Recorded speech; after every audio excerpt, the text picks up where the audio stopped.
Ils prononçaient le mot fille comme s'ils avaient gagné le droit de le modeler avec leur bouche. Je n'ai pas bronché. Pas lorsqu'ils sont entrés dans la salle de conférence vitrée. Bon. Quand ils m'appelaient chérie. Mais lorsque ma mère a essayé de me prendre dans ses bras. Ses bras tremblants d'une affection répétée, j'ai finalement pris la parole. S'asseoir, la commande a purifié l'air. Et voilà. Nous étions revenus au jour où ils m'avaient abandonné.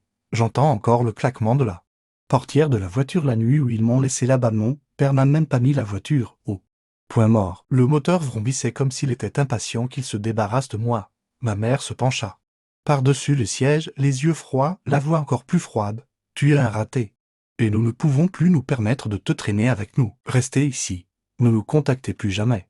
Ma sœur, parfaite, douée, promise à Boston, n'a même pas tourné la tête. Les pneus ont crissé et je me suis retrouvé debout dans la lumière fluorescente du bâtiment d'admission, ne tenant rien d'autre qu'un sac poubelle contenant des vêtements. Les gens pensent que la trahison est un moment.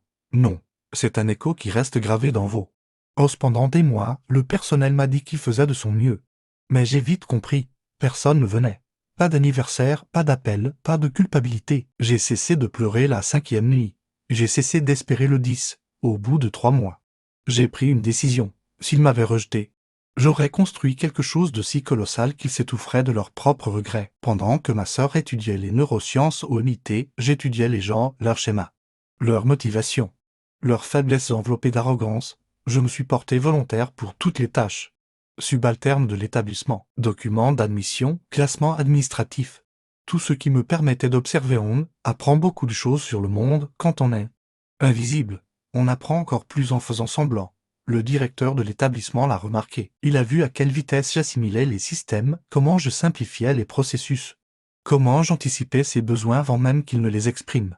Il m'a proposé un stage dans une entreprise de logistique locale lorsque j'ai atteint la limite d'âge. J'ai dit oui avec un sourire suffisamment poli pour masquer la rage qui me monta aux côtes. À partir de là, ce fut une ascension lente, stratégique et délibérée.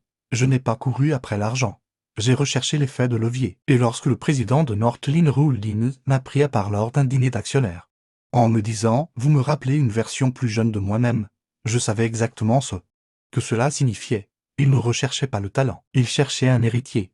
Et après une décennie passée à étudier l'anatomie du pouvoir, j'étais prêt. La nouvelle de mon héritage a d'abord été publiée dans les journaux locaux, puis à Boston, puis chez mes parents. 3 jours plus tard, leur numéro s'était affiché sur mon téléphone.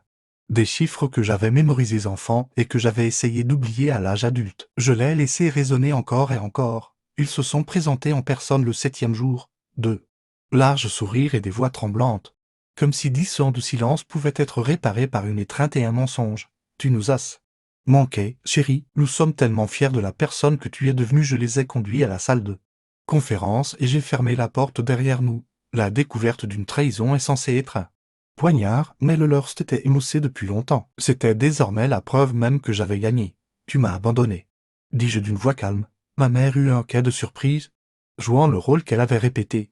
Mon père ouvrit la bouche, sans doute pour rejeter la faute sur les finances, le stress, n'importe quoi sauf sur lui-même. Je ne lui en laissais pas l'occasion. Tu n'es pas venu pour moi. Tu es venu pour l'argent.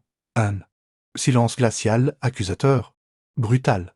Je fis glisser un document sur la table. Ils le dévisagèrent. La confusion se mua en terreur. Une ordonnance d'éloignement. Interdiction de contact permanente. Interdiction d'accès à toutes les propriétés de Northline, commerciales ou privées. La voix de ma mère se brisa. Mais nous sommes une famille. Le mot avait un goût amer dans sa bouche. Dans la mienne, il était délicieux. Tu as fait ton choix il y a 10 ans. Dis-je doucement. C'est le mien.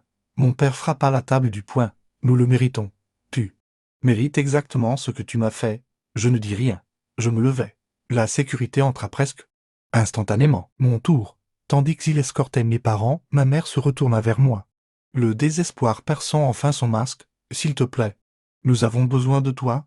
J'ai laissé la vérité s'abattre comme un verdict. Je n'ai pas besoin de toi et je n'en aurai jamais besoin. Quand la porte s'est refermée, le silence était comme de l'oxygène. Chaud, pur. À moi. La vengeance n'est pas de la rage. C'est de la précision. C'est le moment où l'on regarde droit dans les yeux ceux qui ont tenté de nous détruire et où l'on réalise qu'ils n'ont jamais eu le pouvoir. Je suis retourné à mon bureau, à mon entreprise, à ma vie, avec un sentiment de légèreté inédit. Ils m'ont abandonné dans un centre et m'ont dit que je ne serais jamais rien. Ils avaient raison sur un point. Je leur appartiens plus.